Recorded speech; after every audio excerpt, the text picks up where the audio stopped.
because the city closed. Who can come in the city?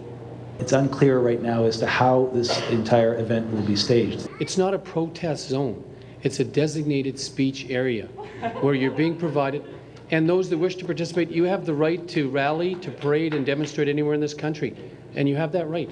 But this is an opportunity where we provide you a direct feed into the summit. That is all. Here is some of the priorities for Harper upcoming. We're chairing, of course, Canada is chairing the G8 and the G20 leader summits this year in June. And our priority for development, really, for the G8 meeting is to focus on maternal and child health on a series of investments we want all G8 countries to do in coordination to really save the lives of women and children. We think that with reasonably modest investments, and let's face it, with the fiscal situation that a lot of countries are in, investments in the future are going to have to be fairly modest. But with modest investments, we think we can make a big difference in these areas. So yes, we will be maintaining our aid levels, and obviously focusing on priorities like maternal and child health going forward. That's terrific. Thank you. So there we have it there. Stephen Harper, and already thousands of people have already watched this on YouTube. He gets into a lot of topics, but I thought that was a good one to play. First off, because I want to ask you, or we're going to get into talking about this G20, G8, but what did you think about his priorities of helping women and children? Do you think that this is... Well, what concerns me about targeting one particular segment or more or of a population is it's not designed to help. It's designed to fragment opposition and divide and conquer is what it's all about. If you're going to help a population, you help a population. You don't help specific segments of a population. Does it matter whether it's a woman or a man if he's starving to death? Shouldn't. Many of us have marched many times and believe that this is a democratic right of all of us. The streets of Toronto are going to have some really creative, good protests happening. Who do I write a letter to in Ottawa to say, hey, how about Dundas Square? Fundamentally, I would approach the Prime Minister's office. I have a petition circulating because I've raised the question that this G20 really should be at CNE in the first place rather than Metro Convention Centre. The Harper Conservative ignored it. We have not had much success in overriding federal authorities on these issues. It is being effectively designed in Ottawa and managed in Toronto, and so we have limited scope as to how we can direct even the location of the convention, let alone where the fences are going to go. This is going to be big, though. This is we're talking about a G20, G8 meetings taking place in Ontario. I guess the G8 is going to be up north, but the G20 will be actually right here in downtown Toronto. Yes. What are you thinking about this? I'm thinking that this is a wonderful opportunity for Canadians, for the Canadian public, to let the world know that we are not happy with the way things are being done. We're going to have media coverage from every major country in the world here in Toronto, and this is a good time to voice your opposition to some of the terrible things that have been going on in this country.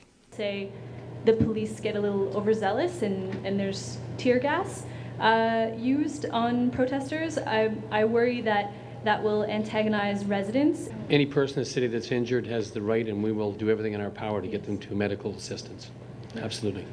Despite being in a quote-unquote, red zone or yellow zone or whatever zone that you're closing off because of the protests themselves. I can tell you this, 30 years of being a police officer, I'm very proud of the people that go out and they hold people accountable, be it government officials or whatever. I'm also very proud to be a police officer, and I'm also very proud to be a Canadian. And I respect our citizens when they go out and they exercise their democratic rights. And I am there, and I've been there many times, all across the city, protecting those people that are exercising their democratic rights. Looking for a little bit of resistance love this summer, come to the demonstration. Anti-colonial, anti-capitalist. Sounds pretty peaceful to me. We are demonstrating because we are against the mandate of the G20. And the world is there. Right. The world is there to see you and hopefully to listen. With your history in activism, how big would you say this is in terms of Toronto? Up until this, the Vietnam War created the largest activism that was happening in Toronto in my lifetime. And I think that this is going to make the turnout for things like that seem small. Nice. I think that we've got people from all over the world, activists from all over the world, coming to Toronto to speak out against what the G20 are doing. Right. And this the 20 world leaders, 20 of the biggest economies in the world meeting up. I have to be a little concerned on your promise to do that because our democratic rights in doing this protest have been greatly infringed by, say, these two gentlemen over here who have been following us and imposing themselves on our meeting despite our requests not to have that happen. It's serious. People riot. People torch cars. People, I can assure you there will be sufficient security on the ground to deal with any inevitability.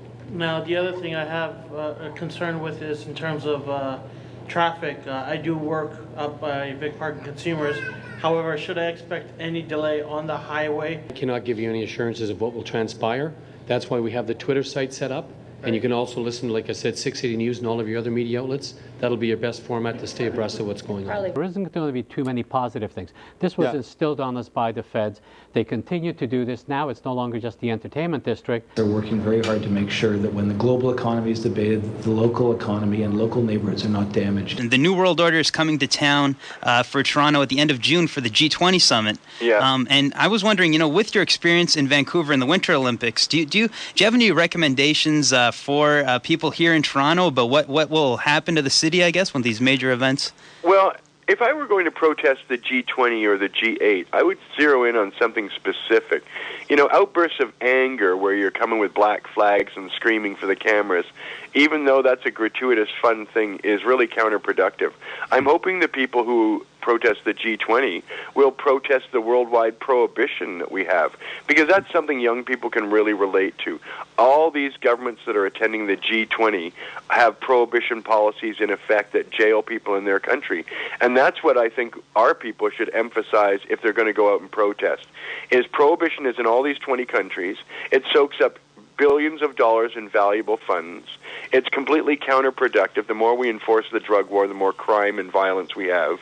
And all these things are easy to explain to people and are factually based. So when we protest the G20 next month, I think we should focus in on the prohibition policies of those countries, because it's something young people can really relate to, something specific we can ask them to get rid of that will benefit everybody. That's a win-win thing, is to get rid of prohibition policies. Save money, increase civil liberties, increase the benefits to the people, free the weed. All those things would be great things to point out to the G20.